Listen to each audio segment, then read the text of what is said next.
Happy birthday, Final Fantasy IX, and what is good, my fellow peasants? How you doing? So it just turned 19 as of, well, it was yesterday, Sunday, but close enough. And in celebration of this glorious, I happily say, masterpiece's anniversary, I wanted to do 19 things that this game, Final Fantasy IX, just does so right.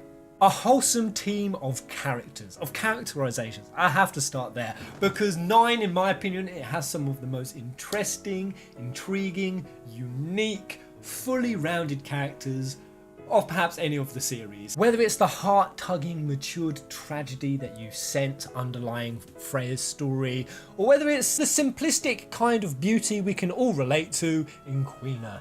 That everything in life is just things you can eat or no eat. No doubt about it, number 2 goes to... ooh, soft.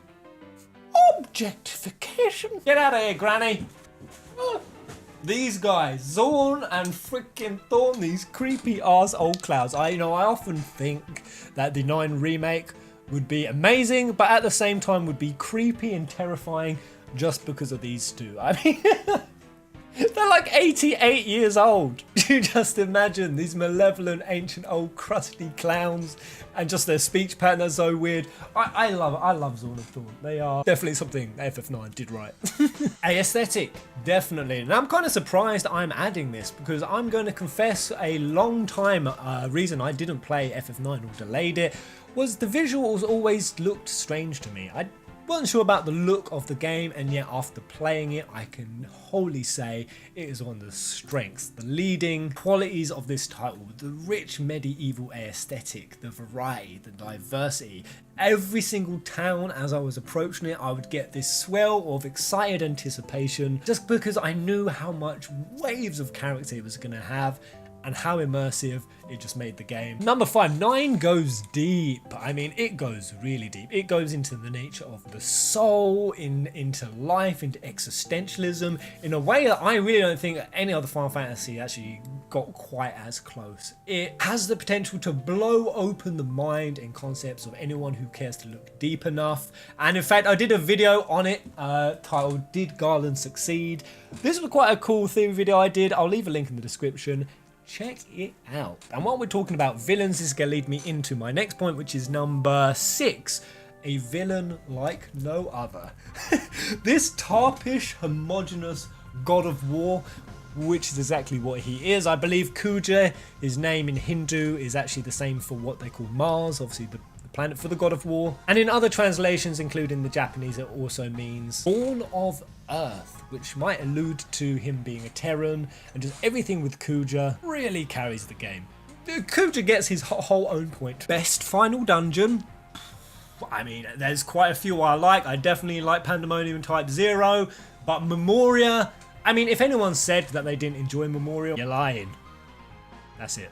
It opened with an energetic bang, from the parade to the cinematic display that's going off, the hilariously quirky chase of Steiner after Garnet, the I Want to Be Your Canary play that's happening, and just even the way it opened with the Viva a la Flamenco with a mini game. What an opening. It rocks, it pulls you straight in, so the first like 20 minutes of the game are just solid. They're enough to pull anyone in. And coming off of this point, the other two I want to bring up is number 9, which mini games, there's so many, they're so good.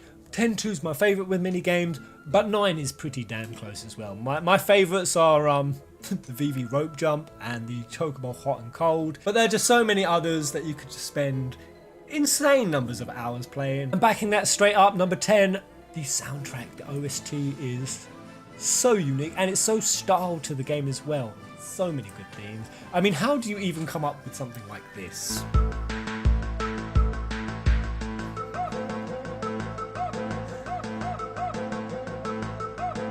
And don't even get me started on this. No. FF9 was ahead of its time, and I mean this in regards to marriage.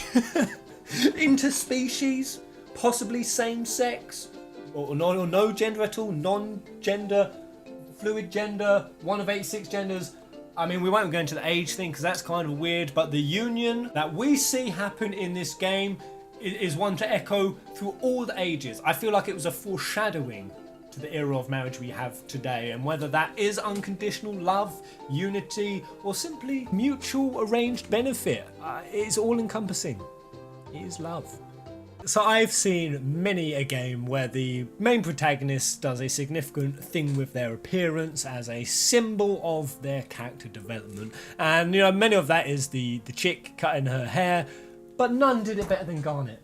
None did it more badass, powerful, symbolic, and she actually rocked it. She actually rocked the style, and especially when this was, you know, close to the moment when Garnet lost her voice as well. It was, to me, just a really impactful scene that really pushed just how beautiful FF9 was.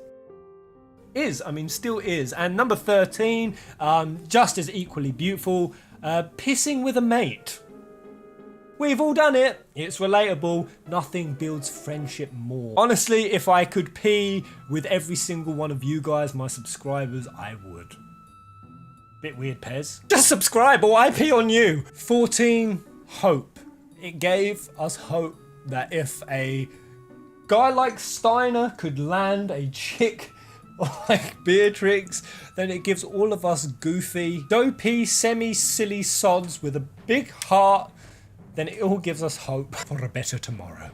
And in fact, I even did a video on what we can learn from Steiner. It actually went ludicrously deep, even bordering on cheesy.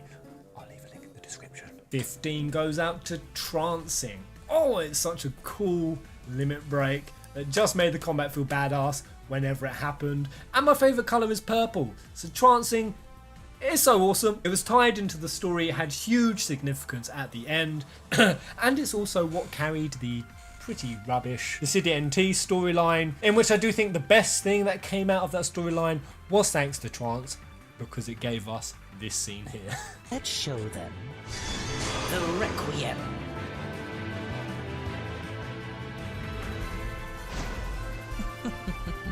Oh, that's so cool. So we're already at 16. I think that what Final Fantasy IX does right is it was a crowning achievement for Squaresoft. It was like a pinnacle of where they had come in terms of their creativity. You know, we had 6, 7 into 8, and you know, there's a lot of creative shifts and more uniqueness that came through, and then 9 just went completely different, and even then teed up yet another incredibly unique world, which was FF10. It was also arguably the best Square had also rolled this out to the West, and had really started treating Final Fantasy as a worldwide priority, something that the whole world loved and that they really wanted to facilitate. It had reached that pinnacle by 9. You know, its development time was only taken in a year, back in the day when Square only took a year to bring out Final Fantasy.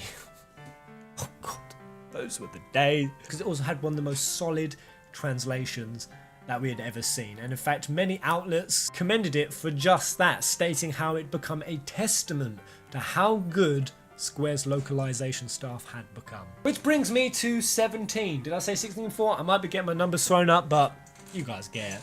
And this is where I will simply kiss 9's arse with more accolades. So it scored a universally high 9 to 9.5. It's in the top 3 best rated Final Fantasies of all time. It smashed PlayStation's nationwide user awards for best graphics, best scenario, best characters, and the Best Sound Awards. So those were huge awards that many gamers themselves gave, and FF9 trumped all of it. It even got the double platinum prize and so many more. Even Sakaguchi, the father of FF himself, he said that 9 is one of the greatest FFs ever made and closest to his ideal view of what a Final Fantasy should be. Ooh. Was Sakaguchi-san, the creator of Final Fantasy, and he has something very important to say. I like 9, of course. Final Fantasy IX is the best. Well, you heard it here from the man himself. So here you go. And so the debate is finally over. You heard it from the man himself. Done.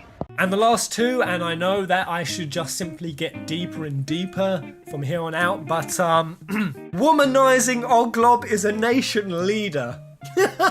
Object.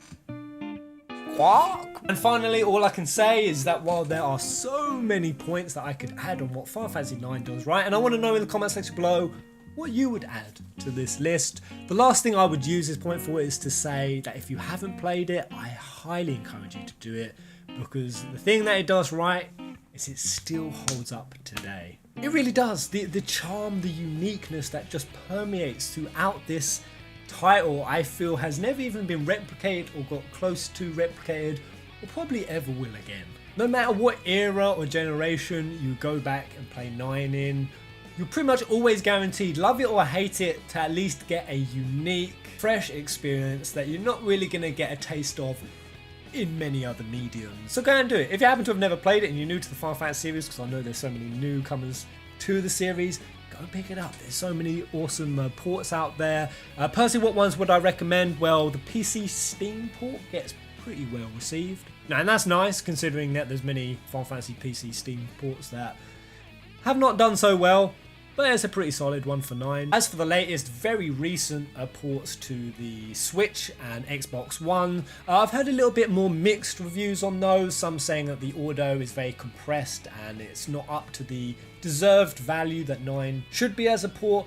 Some things about visuals, I've also heard a few things off there. I've not played it on these platforms personally, so I can only go from what reviews are saying, but a less than deserving visual improvement is what I got a gist of. As for the iPhone, that always seems to get just unfavorable interface feedback on how it actually handles, but of course it's on the go and it's more accessible. So finally, what I would say is probably the most solid one is the PS4 port that happened in 2017.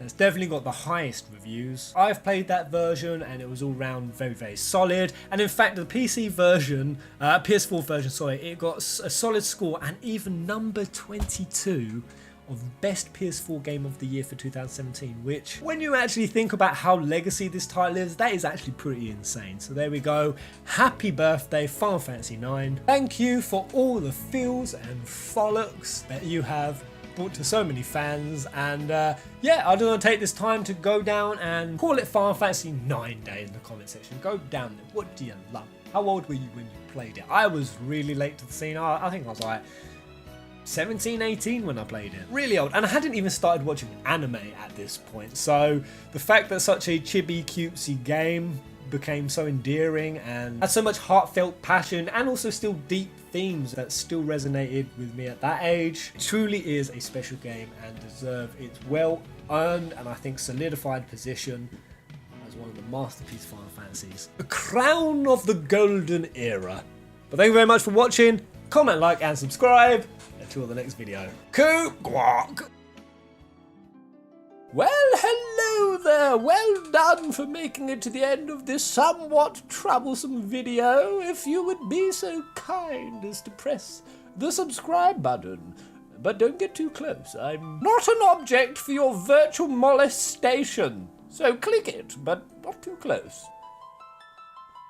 Good God. Is this what I'm doing for subscribers now? Is this how far I have fallen? I mean, help a brother out, sister, Kuja. Help me get to 100k. This is clearly a mental health issue. Once I get there, I can rest. Really, the onus of morality and responsibility is on you now that you do click it.